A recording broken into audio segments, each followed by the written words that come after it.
Donc, Madame Jamotte, bonjour. Je suis ravi de vous accueillir parce que vous allez donc donner le cours de danse Oui. et remplacer Madame Desdelin. Et je voulais vous demander déjà comme danseuse, on va aborder la pédagogie après, mais déjà comme danseuse, j'aurais aimé vous demander quel a été votre parcours, qu'est-ce qui vous a motivé, qu'est-ce qui vous a charmé dans le fait de danser. Ben voilà, ma maman était très attirée par la danse, elle aurait voulu en faire elle-même quand elle était petite. Malheureusement, ça ne s'est pas fait, issue d'une famille nombreuse et pendant la guerre, donc c'était pas toujours évident. Par contre, elle m'a transmis le virus et j'avais, je pense, à peine 2 ans que je demandais déjà pour faire de la danse.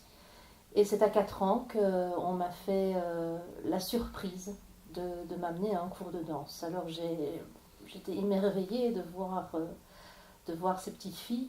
Et ce qui m'a plu tout de suite dans ces ballets, c'était cette magie que la danse procure. On a l'impression que tout est facile, que, voilà, que c'est quelque chose d'aussi simple que de respirer. Je n'ai jamais douté que c'était ce que je voulais faire. Ça a toujours été très clair. Et donc depuis l'âge de 4 ans, je n'ai jamais arrêté. C'est une passion qui m'a suivie toute ma vie, qui m'a accompagnée. Et puis ben voilà, j'ai commencé, c'était une fois semaine, et puis très vite ça ne me suffisait pas, donc je suis passée à plusieurs jours par semaine. J'ai fait de nombreux stages avec des étoiles de l'Opéra de Paris et du Kirov pendant les vacances d'été. Et puis ben voilà, j'ai continué mon petit bonhomme de chemin. C'est passé à un cours par jour en humanité chorégraphique à Liège, à l'Académie Grétry, où j'ai suivi des cours avec Madame Quignon et Madame Kettler. Et puis après, je me suis expatriée, j'avais 16 ans, je me suis expatriée en Allemagne pour poursuivre mes études là-bas. Et j'ai eu la bonne idée de suivre également une formation de pédagogue en même temps. À l'âge de 20 ans, j'ai enfin reçu mon diplôme, enfin mes diplômes, et puis j'ai été engagée à l'Opéra de Cologne, où là j'ai pu danser le Lac des Cygnes, Casse-Noisette, enfin tous les ballets de répertoire. Et malheureusement, de gros ennuis de santé ont mis fin à ma carrière bien plus tôt que prévu. Et il a fallu un certain temps avant que je ne pense de nouveau retoucher à la danse, malgré que j'avais toujours ça en moi et cette envie. Mais c'était trop dur, à dire la vérité, d'enseigner quelque chose aux autres que moi je ne savais plus faire. Et puis petit à petit, la passion a repris le dessus et je suis maintenant pédagogue depuis à peu près 23 ans. J'ai eu mon école privée pendant 13 ans, 15 ans, pardon, et ça fait maintenant une dizaine d'années que je suis dans le circuit des académies. Et là, j'enseigne dans 4 académies, dont celle-ci. Comment ça se passait à l'époque? Est-ce qu'il y avait des cycles? Donc chez nous, on a le cycle de formation, qualification, de transition pour ceux qui veulent transiter pour faire un métier. De votre temps, donc, il y avait, c'était divisé en plusieurs étapes avec des évaluations, des examens, Alors moi, de j'ai commencé parcours. dans une école privée où il n'y avait pas ces différents cycles, ça fonctionnait par tranche d'âge. Il y avait bien sûr une évaluation aussi pour permettre de voir si on avait atteint un certain niveau pour passer au niveau supérieur. Et puis c'est à l'âge de 11 ans, 11-12 ans, où là je suis rentrée en humanité, parce que mon école privée a fermé, donc j'avais pas le choix. Mhm. Et là-bas, à l'Académie Grétry, on a de suite fait le nécessaire pour que je puisse entrer en humanité. J'ai arrêté à ma 4e année pour pouvoir partir en Allemagne et pouvoir me consacrer uniquement toute ma journée à la danse. Est-ce que vous avez vu autour de vous d'autres Européens qui venaient Tout justement? à fait, oui, oui, oui. Mhm. On avait 2 ou 3 Françaises, il y avait une Espagnole aussi qui était là-bas, et Mhm. c'était une école assez renommée qui malheureusement maintenant n'existe plus. Mhm.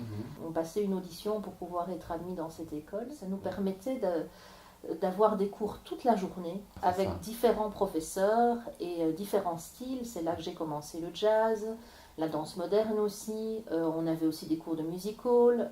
On avait pas mal de choses, des cours de saut. Alors ça peut peut-être paraître bizarre, mais pendant 1 heure et demie, on ne faisait que des sauts pour perfectionner ce qu'on appelle chez nous le ballon. Puis des cours de pas de deux, et ouais, c'était très complet. J'aurais très bien pu me retrouver à New York parce que j'ai fait un stage d'été avec Monsieur Julio Riviera en méthode Horton, donc c'est un style de jazz. Et lui était assez intéressé pour que je reparte avec lui à New York. D'accord. Donc, entre New York et Cologne, mes parents ont choisi plutôt Cologne, c'était plus près. Nous essayons ici à Parcienne de réinstaurer, ça veut dire réinstaurer une passion pour tout, pour la musique, pour la danse, pour le théâtre, parce que personnellement, je suis convaincu que beaucoup de nos problèmes de société pourraient être résolus, ou sont résolus, par une pratique artistique, par le fait de d'abord faire un effort sur soi, c'est déjà une première chose, et puis le vivre ensemble, parce que l'artistique, souvent, implique le vivre ensemble. Tout doucement, on arrive à l'aspect pédagogique. Quels sont vos pôles, vos points cardinaux en pédagogie? D'abord, c'est de transmettre ce qui m'a longtemps ébloui, ce qui m'a longtemps attiré, et ce qui m'attire toujours encore à l'heure actuelle.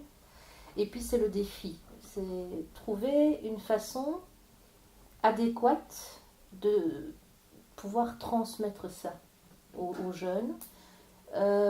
Trouver aussi la façon de pouvoir les corriger, donner des exemples, des images qu'ils aient facile de comprendre.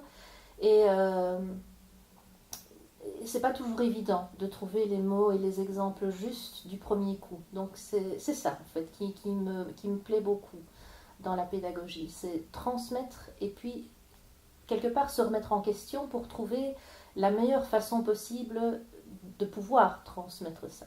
Et donc là, ça suppose être à l'écoute des enfants, ça suppose avoir un contact assez direct pour que ces jeunes se confient à vous et vous racontent leur univers pour donner des clés, pour vous donner des clés Oui. de pouvoir ouvrir cet univers et leur parler leur propre langue. Et par rapport au choix des musiques, par exemple, est-ce que vous laissez vos étudiantes ou vos étudiants choisir les musiques un peu, beaucoup, passionnément, entre les deux? Alors, ça dépend. Quand c'est un cours de danse classique, en général, on reste sur de la musique de piano, souvent, puisque c'est quand même le plus simple pour donner le tempo à l'exercice. Bien que, il m'arrive aussi de prendre d'autres musiques, peu importe lesquelles finalement. Moi, j'aime beaucoup le groupe Within Temptation. Alors, j'ai découvert ça tout à fait par hasard. Du jour au lendemain, j'ai absolument voulu utiliser cette musique pour créer un ballet. Néoclassique. C'est une musique qui m'émeut toujours autant, malgré que je l'ai entendue des milliers de fois. J'ai toujours ces frissons. Souvent, quand je fais entendre cette musique aux enfants, ils me disent « Oh, c'est beau !» et elles apprécient. C'est une musique assez douce. J'ai eu une fois une formation en académie avec Madame Karagosian, pour ne pas la citer. Et là, elle avait des CD de percussion. Et j'ai été attirée par ça et je lui ai demandé qui était le musicien, le compositeur. Et elle m'a donc renseignée. Et j'ai acheté les CD. Et puis maintenant, je m'en sers beaucoup, surtout pour les petits. Parce que la percussion, on entend très bien le rythme. Oui. Et elle trouve ça assez marrant au départ, donc voilà. Alors, pour aller encore plus dans la nouveauté, je suis ravi de vous avoir parmi nous à un double titre, c'est que vous allez enfin pouvoir ouvrir l'académie au cours jazz. Parce que vous avez la formation pour le faire, vous avez les diplômes pour le faire. Donc, nous allons ouvrir un cours jazz à l'académie où les mouvements seront un petit peu plus ce qu'on fait actuellement. Alors, est-ce que vous pourriez nous dire en quoi consistent ces cours jazz? En quoi consiste la pédagogie de la danse jazz? Et en quoi ça diffère du classique? Je serais tentée de dire qu'il y a plusieurs styles de jazz. Bien que à l'origine, il n'y en avait qu'un seul. Bon, mais le temps, l'évolution a fait que on se retrouve avec plein de styles de jazz différents. La différence entre le classique et le jazz, pour ne pas parler bêtement du cliché en dehors et parallèle, pour moi, c'est la danse classique, c'est plutôt vers le haut, vers l'élévation. Le jazz est plutôt dans le sol. Pour moi, c'est la différence essentielle. C'est vraiment se servir du sol en tant que tel. La relation du corps avec le sol. Et donc, oui, on se tourne vers des mouvements plus rapide, plus actuel. La musique est différente. On peut, je pense, utiliser tous les styles de musique qu'on veut, bien qu'au départ, évidemment, la danse jazz devrait se danser sur de la musique jazz, on est bien d'accord. La relation avec le mouvement et la musique, voilà, le rythme du mouvement, je vais dire. En danse classique, on va chercher plutôt à avoir un en dehors, un placement du corps adéquat à cette discipline très dure qu'est la danse classique. En jazz, on va préparer les pas qu'on va faire pendant les chorégraphies. On va aussi travailler plutôt en parallèle, donc dans une position plus naturelle pour le corps. De toute façon, c'est toujours une prise de conscience de son corps, de ses capacités physiques, on est bien d'accord là-dessus. On va essayer de se dépasser ses limites. Est-ce que vous avez une préférence entre le jazz ou le classique? Le classique, ça reste malgré tout... J'adore danser le jazz. Et j'aime bien aussi l'enseigner, ça va de soi, mais le classique, c'est ce qui m'a mordu en premier, donc fatalement... La morsure reste bien des années plus tard. Oui. C'est rigolo pour un jeune qui va nous écouter et qui connaît tous les grands standards de jazz, d'entendre parler de Jean-Sébastien Bach. Eh bien, pour les grands jazzmen, les Jean-Sébastien Bach, toutes les qualités qu'il trouve dans le jazz, il les retrouve dans Jean-Sébastien Bach. Une espèce de plaisir du rythme, en même temps un beat régulier et en même temps à l'intérieur des irrégularités, une harmonie qui soit en même temps imprévisible et en même temps tout de même relativement prévisible pour ne pas être complètement perdu. Donc je suppose que c'est un petit peu ça qui vous attire dans ce classique, c'est la grâce et c'est le style. La grâce, le dépassement de soi et la rigueur que ça impose. C'est quelque chose de... Pour moi, c'est un sentiment magique d'éprouver au départ une difficulté à réaliser quelque chose et puis petit à petit forcer le corps, forcer l'esprit à vouloir y arriver et se dire après, ça y est, j'y suis. J'y suis arrivé. C'est un peu prendre des ailes, quoi. Oui. C'est quelque part... Et ça, c'est vraiment se surpasser. Ouais. C'est ce qui me plaît le plus. Au niveau du spectacle, parce qu'on a parlé de magie, on a parlé de scène, de Cologne, de New York, etc. Envisagez-vous de faire un spectacle avec les enfants, les étudiants, les jeunes, les ados? Et dans quelle direction iriez-vous? Bien sûr, organiser un spectacle, je pense que c'est primordial. Il ne faut pas les priver de ça. C'est l'occasion pour eux de pouvoir s'exprimer et de montrer leur personnalité, de se dépasser, de dépasser la peur du public, etc. Donc c'est très important. Et la direction, pour être honnête, je n'en ai aucune idée parce que je n'ai pas encore eu la chance de rencontrer tous mes élèves et de travailler avec eux. Moi, en général, je ne prends pas de thème particulier. J'aime bien pouvoir ne pas avoir de limites et aller dans n'importe quelle direction suivant une musique qui va peut-être m'inspirer ou peut-être une personnalité d'élève qui va peut-être me diriger vers quelque chose de particulier, de précis.